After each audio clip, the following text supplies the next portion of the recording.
요즘 시장을 보고 있으면 사실 섬뜩섬뜩합니다. 제롬 파월은 벌써 트럼프 관세가 시장에 영향을 많이 미친다. 인플레이션에 대한 상황도 크게 가져오고 성장도 둔화될 거다 하면서 두 번째 경고를 날렸습니다. 이건 말입니다. 정말 섬뜩섬뜩한 광고예요. 경고예요. 그 정도로 말입니다. 시장에 굉장히 좋지 않다고 보는 겁니다. 일단 한번 보십시오. 제롬 파월 연방준비제도 의장, 우리나라 같으면 한국은행 총재를 말합니다. 미국의 중앙은행 총재예요. 제롬 파월 연방준비제도 의장이. 이분이 말입니다. 시카고에서 열리는 시카고 이코노믹 클럽에 참여를 해서요. 여기에서 연설을 했거든요. 그 연설에서 뭐라고 했느냐? 트럼프 관세는 인플레이션 상승과 성장 둔화를 포함할 거라고 이야기했습니다. 연준은 이것 때문에 양대 목표, 쉽게 말하면 고용을 최대한하고 물가를 둔화시키는 거, 물가를 안정시키는 거. 양대 목표가 서로 긴장된 상태에 놓이는 도전적인 시나리오에 직면해 있다. 말 자체는 어렵죠. 영문을 해석하니까 어려운데요.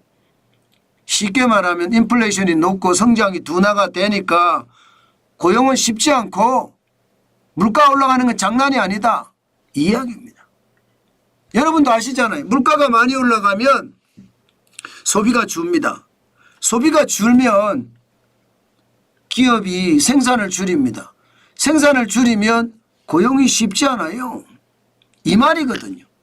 말은 어렵게 했지만 결국 트럼프 관세가 물가를 올릴 거고, 물가를 올리면 소비가 줄어들 거고, 소비가 줄어들면 기업이 생산을 줄여서 저성장 고물가라는 아주 최악의 스태그플레이션의 어떤 상황 몰린다, 이런 뜻이잖아요. 저는 이 말을 말입니다. 한 번도 아니고 벌써 두 번째 재차 제롬 파월 연방준비제도 의장이 경고를 했다는 것은 지금 제롬 파월 연방준비제도 의장은 나쁜 지표를 손에 들고 있는 겁니다. 이미 예측한 지표를 손에 들고 있는데 애둘러서 지금 이야기하는 거예요. 그러니까 시장은 어떻게 되겠습니까? 한 번도 아니고 두 번 연속을 경고를 하니까 시장은 진짜 와르르 붕괴했습니다. 오늘 떨어진 걸 보면 나스닥 종합주가지수 기술주 중심입니다. 3.07% 떨어졌습니다. 그것도 장 후반에 만회를 해서 3.07%지 4%, 5%까지도 떨어질 뻔 봤습니다. 516.01이 빠져서 16,307.16까지 기록을 했습니다. 마찬가지로 대형주 중심 S&P 500 2.24% 급락했고요. 120.93이 빠져서 5,275.70으로 마감했습니다. 마찬가지죠. 장막판에 회복을 해서 그나마 다행이었죠. 블루칩 중심인 다우산업지수도 마찬가지입니다. 1.73% 하락했고요. 699.57이 빠져서 4만이 붕괴했습니다. 39,669.39로 마감했습니다. 전체적으로는요. 제롬 파월 연방준비제도 의장의 한마디가 시장을 와르르 붕괴시켰다, 이렇게 이야기할 수 있나요? 실제로도 그렇게 이야기할 수 있습니다. 거기에 뒷받침되는 지표도 지금 시장에서는 나와 있습니다. 시장에서는 거기에 뒷받침되는 지표 심각하게 나와 있습니다. 이거 보십시오. 미국 산업 생산입니다. 2025년 3월에 마이너스 0.3입니다. 떨어지기 시작했습니다. 2월까지는 0.8%로 올라갔거든요. 1월에도 0.5%, 작년 11월에도 1.0% 계속 3개월 연속 플러스였습니다. 미국의 산업 생산이 12월, 1월, 2월까지 말입니다. 그런데 3월부터 지금 마이너스 0.3이니까 꼬꾸라지기 시작한 거예요. 그래서 시장에서는 경기 침체의 어떤 우려감 있다 이렇게 이야기합니다. 물론 말입니다. 소매 판매 지수를 보면 1.4%니까 무슨 경기가 꼬꾸라지는 거야 이렇게 이야기하시는 분들도 있습니다. 그렇지만 여러분 3월에 1.4% 올라간 것은요. 관세가 올라가니까 소비재가 올라갈 거다. 그래서 미국 소비자가 많이 사들였기 때문에 이런 일이 벌어진 거예요. 1.4%가 고스란히 1.4%가 아니고요. 이제 관세가 적용이 돼서 4월부터는 굉장히 달라지고 5월도 더 달라진다는 이야기입니다. 6월도 더 달라지고요. 그렇기 때문에 소매 판매 지수가 늘어난 게 는 게 아니다. 지금 지표로 보면 2023년 1월이죠. 1월에 3.0% 이후로 가장 높습니다. 그렇지만 시장에서는 이게 가수요라고 보는 거예요. 선행수요라고 보면 선행수요. 미리 소비한다는 거예요. 예를 들어서 말입니다. 대한민국의 선클입니다. 이러면 미국에서 진짜 인기가 높다고 하거든요. 1년치를 한꺼번에 산 1년치를 한꺼번에 사서 쌓아둔다는 이야기입니다. 1년치를 한꺼번에 사서 쌓아두면 여러분 어떻게 되겠습니까? 이게 당연히 말입니다. 소매 판매 지수가 올라가지요. 전체적으로는 시장의 불안감은 더 커졌다. 이렇게 생각하면 틀리는 말이 아니라고 시장에서는 이해하고 있는 거고요. 그만큼 시장의 위협은 야 이거 생각했던 것보다 크다. 그렇게 이야기를 하고 있습니다. 그만큼 말입니다. 여러분 시장은요. 난리도 아니에요. 개별 지표로 가더라도 마찬가지입니다. 필라델피아 반도체 지수 또 4천이 깨졌습니다. 3,857.17로 마감했어요. 예, 4.10% 떨어졌거든요. 못내 4월 8일에 3,562.95에서 지금 4천을 회복하기가 쉽지 않잖아요. 지난 1월 22일만 하더라도 5,468.41이었는데 미국 경제가 한 번 더 꼬꾸라질 수 있다는 이야기가 되는 건가요? 아마 그런 분위기가 계속 나타나고 있습니다.